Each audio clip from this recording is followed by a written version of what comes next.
Et je donne la parole au représentant d'Algérie. Président. Monsieur le Président, d'emblée, je voudrais dire ma gratitude à vous pour avoir convoqué cette séance importante. Cela reflète l'urgence de la situation au Moyen-Orient, en particulier dans les territoires palestiniens occupés. Cela souligne également qu'il est urgent que le Conseil de sécurité prenne une décision. Je remercie M. Thor Wennesland de son exposé. Le Conseil de sécurité a la responsabilité principale du maintien de la paix et de la sécurité internationale. Pourtant, les répercussions de ces nombreuses décisions et résolutions ont été sapées par l'intransigeance, par la surdité de la puissance occupante israélienne. Alors que le Conseil a pu prendre des mesures décisives, alors que le Conseil de sécurité n'a pas pu prendre de mesures décisives, des dizaines de milliers de vies ont été perdues. Des centaines de milliers de vies subissent la faim, la maladie et le déplacement contraint. Pour rétablir sa légitimité, sa crédibilité, le Conseil doit pleinement assumer sa responsabilité et agir rapidement et de façon décisive pour traiter de cette crise qui va croissant au Moyen-Orient. À cet égard, le Conseil doit prendre les mesures suivantes. Tout d'abord, la priorité, c'est de faire cesser cette tragédie qui se déroule, de faire cesser le massacre en cours, en imposant un cessez-le-feu immédiat, permanent, sans condition, dans la bande de Gaza et au Liban. En outre, il est vital de traiter de façon effective de la situation humanitaire catastrophique, car les efforts passés ont échoué. Les opérations humanitaires sont actuellement entravées par le manque de volonté politique de la part de l'occupant israélien, qui continue d'utiliser comme une arme la faim, comme cela est confirmé dans le rapport des Nations Unies. Et nous demandons à tous les membres du Conseil, d'adopter le projet de résolution soumis par les 10 membres élus du Conseil, sans délai, pour parvenir à notre objectif commun, à savoir un cessez-le-feu immédiat. Deuxièmement, le Conseil doit respecter les dispositions de la résolution ES 10/24 de l'Assemblée générale, qui présente une feuille de route claire pour mettre un terme à l'occupation et créer un État palestinien souverain avec Al-Quds al-Sharif comme sa capitale. Cet objectif commun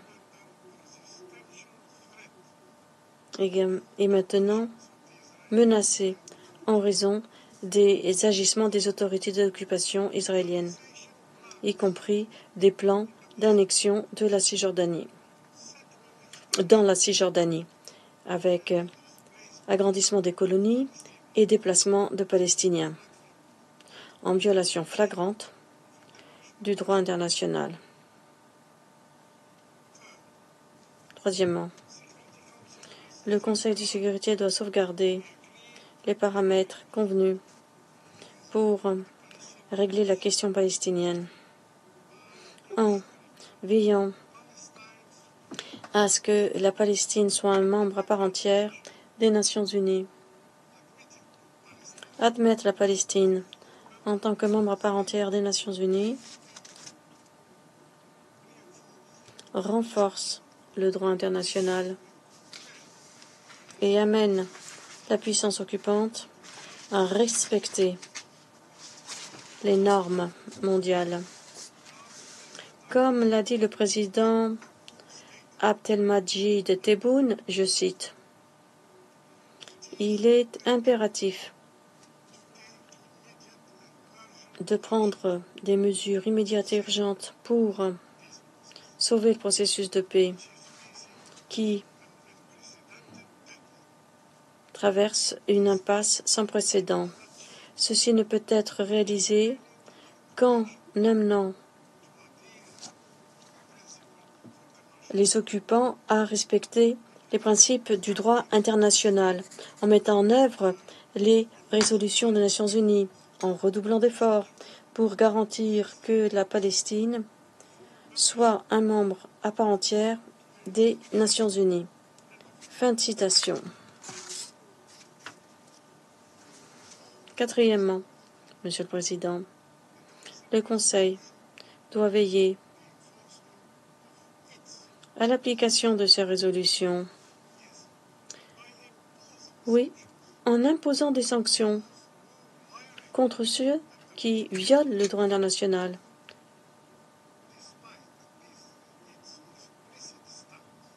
Malgré sa position très claire sur l'illégalité des colonies, la résolution 2334, adoptée il y a 8 ans, n'est toujours pas appliquée,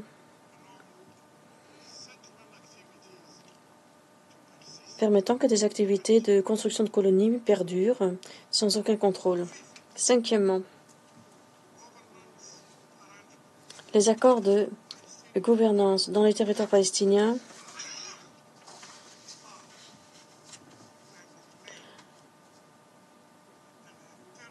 sont et demeurent un sujet qui relève exclusivement des Palestiniens, relevant de leurs décisions. Le rôle de la communauté internationale, c'est de soutenir les Palestiniens et d'autonomiser l'autorité palestinienne pour qu'elle s'acquitte de ses responsabilités. Les agences des Nations Unies et les autres institutions doivent unir leurs efforts pour aider l'autorité palestinienne en réunifiant Gaza et la bande de Gaza et la Cisjordanie, en reconstruisant les territoires, les infrastructures détruites par l'agression israélienne. Sixièmement, la cause profonde des conflits au Moyen-Orient est bien connue. C'est l'occupation israélienne de la Palestine, du Liban, de la Syrie. Le Conseil doit faire respecter ses propres résolutions, y compris les résolutions 1701 et la 497, pour mettre un terme à l'occupation et pour établir la paix dans la région. Monsieur le Président, le coût du silence et de l'inaction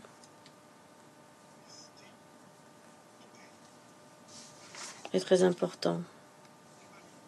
Aujourd'hui, Palestiniens et Libanais paient du prix de leur vie Demain, les conséquences seront ressenties plus loin encore. L'échec du Conseil de sécurité et de la communauté internationale à faire appliquer ses propres résolutions, ses propres décisions, perpétue un système dominé par la force. Et cela érode la justice et l'état de droit. Le Conseil de sécurité assume la lourde responsabilité de prévenir l'effondrement de l'ordre juridique international. Maintenant, il est temps d'agir. Il est impératif de rétablir l'espoir dans la paix, de rétablir l'espoir pour la paix et de faire respecter les principes de la justice et du droit international. Je vous remercie. Je remercie le représentant de l'Algérie